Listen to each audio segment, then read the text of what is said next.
"You're not leaving tonight," said the master's wife to the slave. What happened next shocked Al.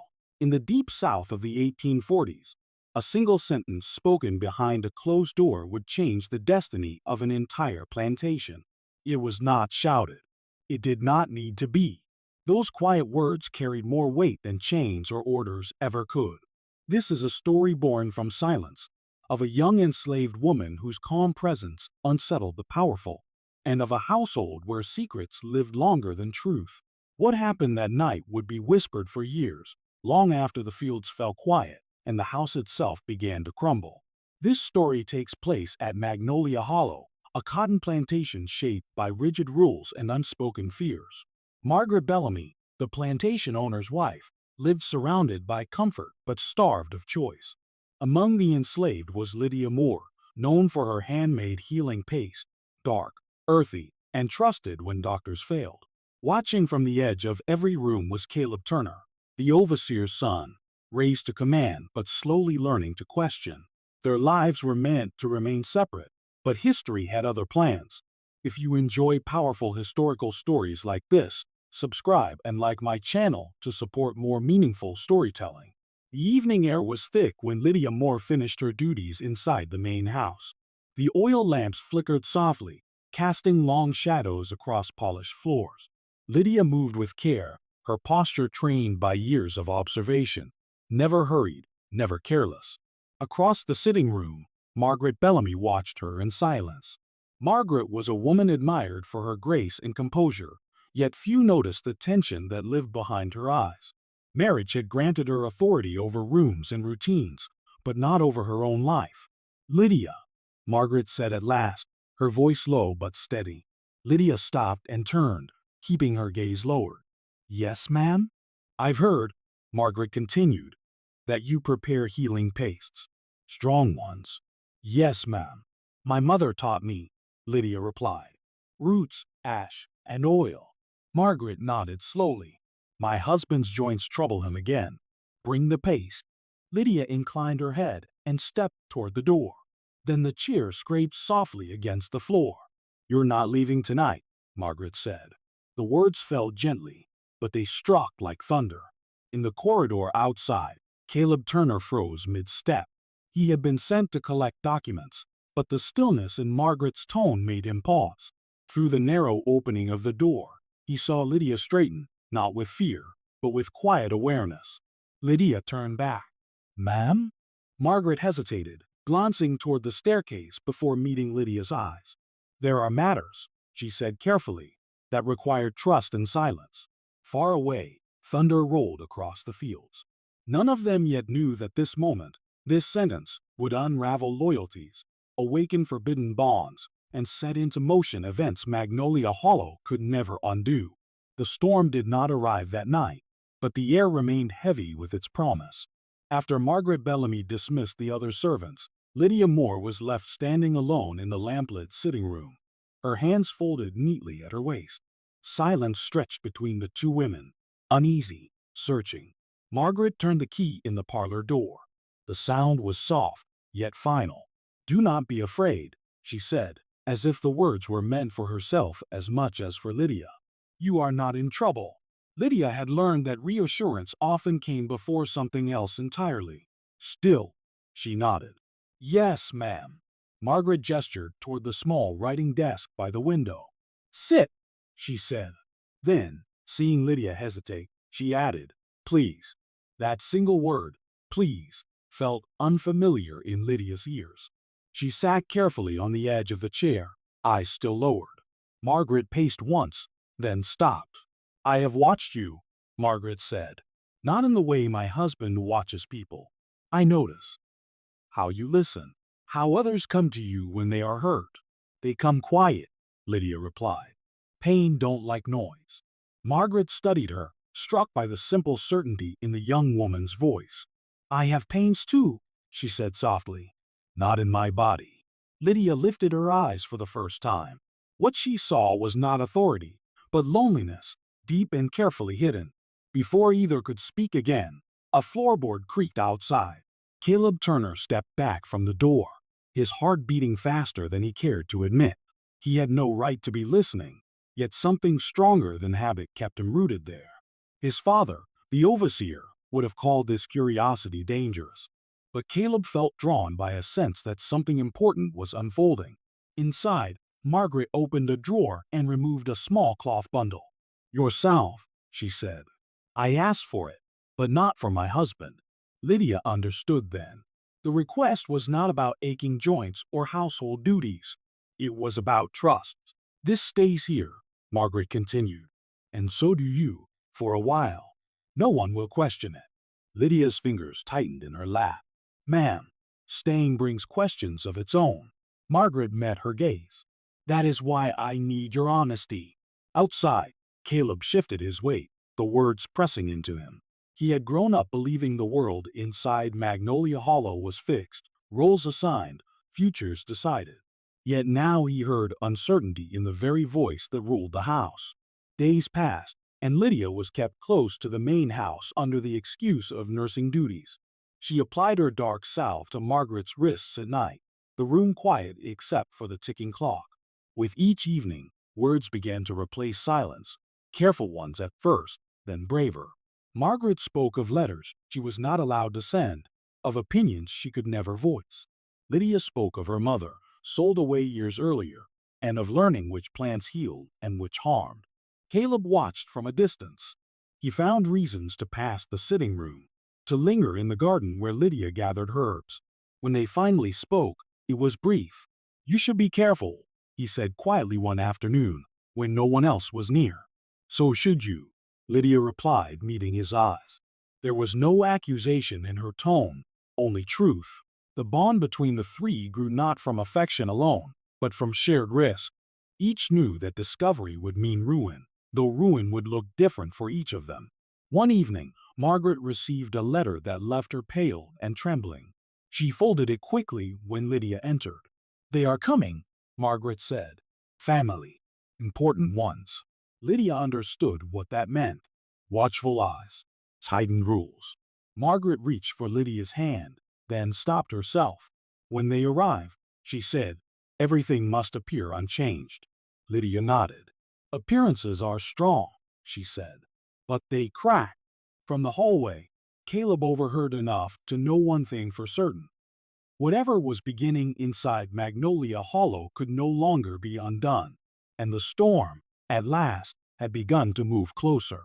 The guests arrived at Magnolia Hollow beneath a sky the color of dull iron.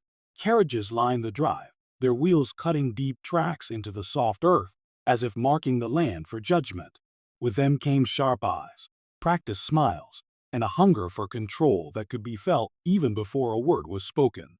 Lydia Moore stood at the back of the dining room, pouring water with steady hands. She could feel the weight of the room pressing inward, the laughter too loud, the questions too pointed. Margaret Bellamy sat at the head of the table, composed and elegant, yet every muscle in her body remained tight, as though braced for a blow. Caleb Turner lingered near the doorway, pretending to attend to small tasks. He had overheard enough in the past days to know that tonight mattered. One wrong glance, one misplaced word.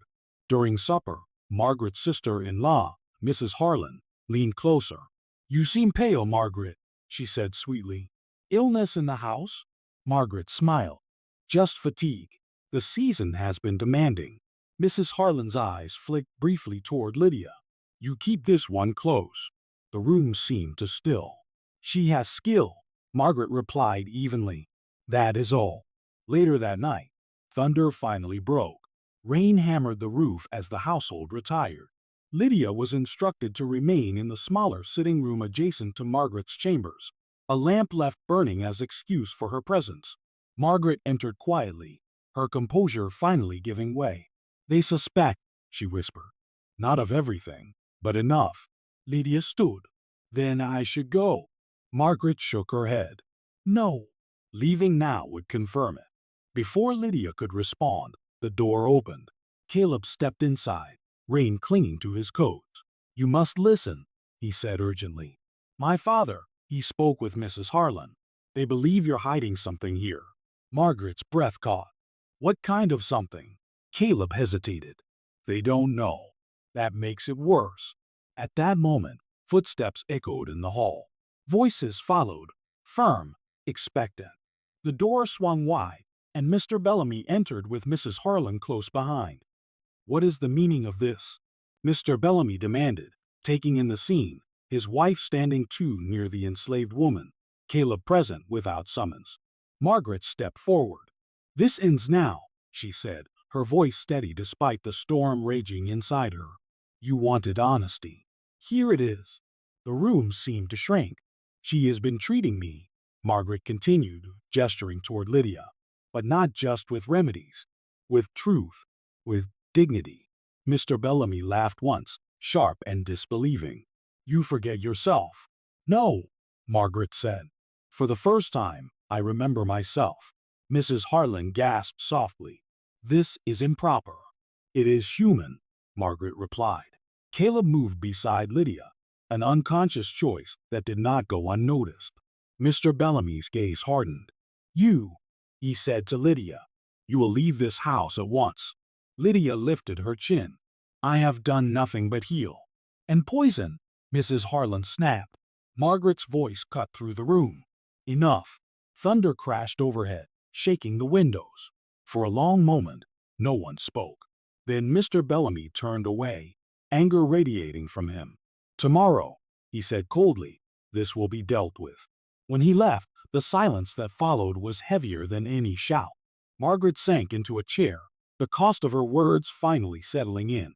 Lydia stood motionless, knowing that whatever came next would change her life forever.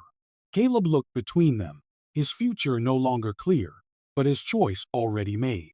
Outside, rain washed over Magnolia Hollow, as though the land itself were holding its breath, waiting to see who would remain standing when morning came. Morning came to Magnolia Hollow stripped of its softness. The rain had passed, leaving the grounds heavy with mud and the air sharp with unease. Sunlight filtered through the tall windows, touching nothing gently. Every sound, the clink of dishes, the creak of stairs, felt louder than it should have. Lydia Moore was moved before breakfast. No announcement was made, no explanation offered. Two house servants escorted her to the back quarters, where whispers followed her like shadows. Some looked at her with worry, others with distance, as though trouble were something that could be caught by standing too close. Margaret Bellamy watched from an upstairs window as Lydia crossed the yard. Her hands trembled against the glass. She had spoken the truth the night before, but truth, she was learning, did not protect. It only revealed. Mr. Bellamy had not addressed her since dawn. At the stables, Caleb Turner found Lydia seated on a low bench, her small bundle at her feet. "They're talking," he said quietly. "My father says you may be sent south." Lydia's face remained calm, but her fingers tightened. "That is not new talk," she said. "It only feels closer now." Caleb swallowed. "I should never have listened at that door." "You listened because you cared," Lydia replied. "Caring always has a cost." Inside the main house, Margaret confronted her husband at last. "You cannot do this," she said, forcing steadiness into her voice. "She has done nothing wrong." Mr. Bellamy adjusted his coat with deliberate calm. "You forget your place, Margaret." "My place," she said, "is not silence." He turned sharply. "Your place is this household, and this household survives on order." Margaret looked at him then, truly looked, and saw a man afraid of losing control more than he feared injustice. "Order built on fear," she said, "will not stand." He did not answer. That, somehow, frightened her more. By afternoon, a decision had been made. Lydia would be sold, not immediately, but soon. The delay was meant to restore appearances, nothing more. When Margaret heard, something inside her hardened. That evening, she went to Lydia's quarters alone, disregarding every rule she had ever followed. "I am sorry," Margaret said, her voice breaking. "My words were not enough." Lydia met her gaze. "They were more than most," she said gently. Margaret reached into her pocket and pressed a folded paper into Lydia's hand. "There is a row," she whispered. "People who help." "I should have spoken sooner." Lydia stared at the paper, then back at Margaret. "Helping me will cost you." "I know," Margaret said. "I am ready." From the doorway, Caleb watched, understanding passing between them without words. That night, he brought a horse to the far edge of the property, just beyond the old oak. When darkness fell, Lydia walked out of Magnolia Hollow not as property, but as herself.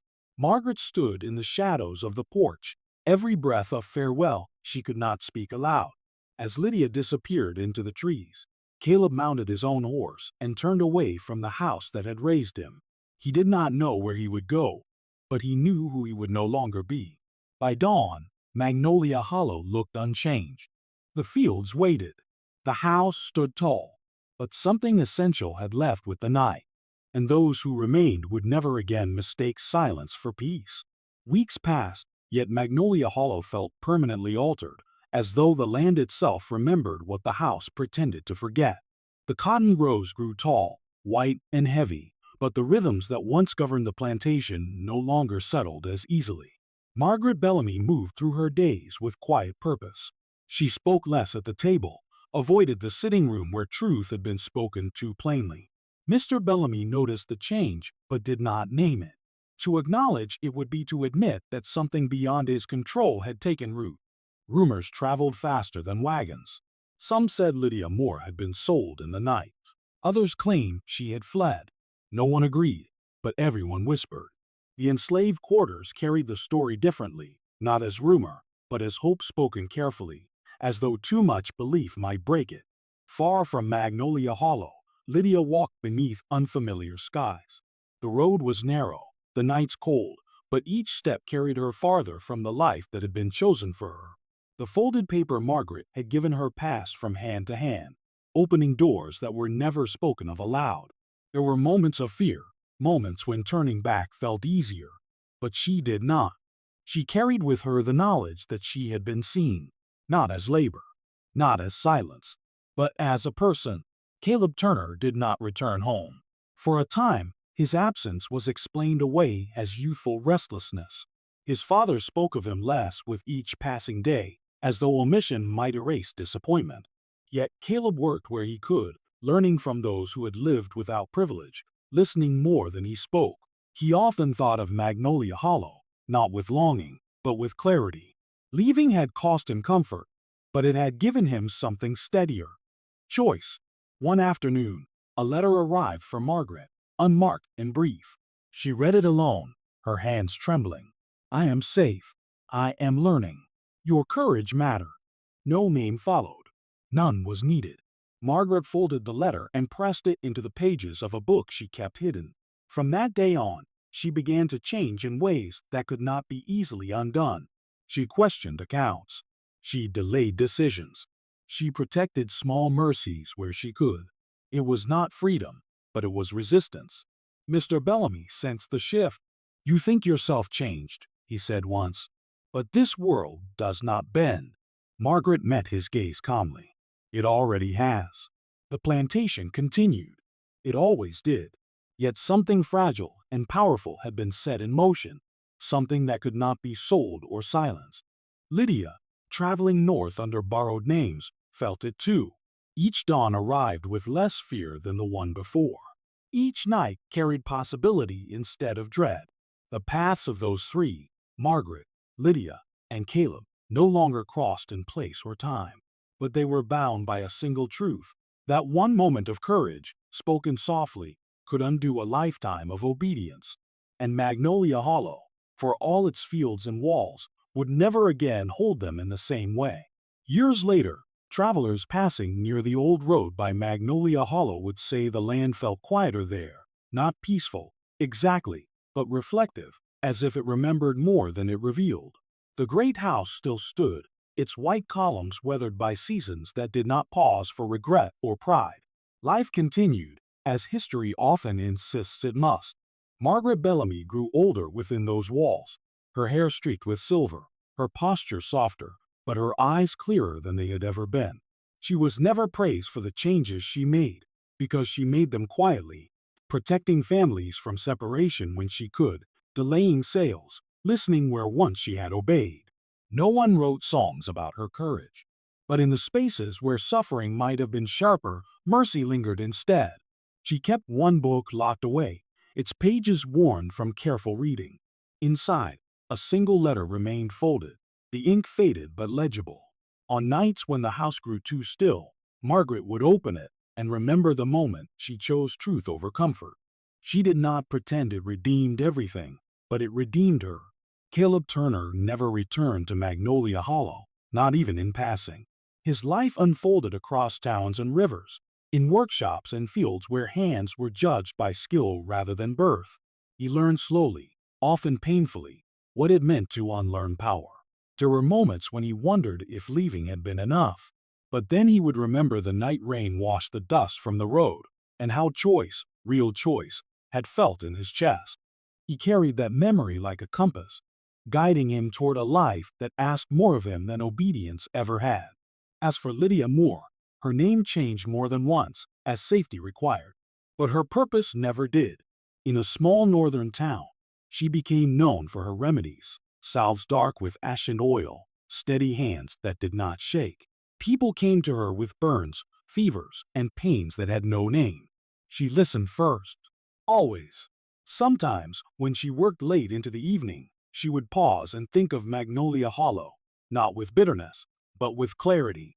She remembered the woman who had seen her, the man who had stepped aside from the path laid before him, and the night a sentence spoken softly opened a door no lock could hold. Lydia understood that freedom was not a single moment, but a series of brave choices made again and again. She taught that truth to others, not with speeches, but with patience.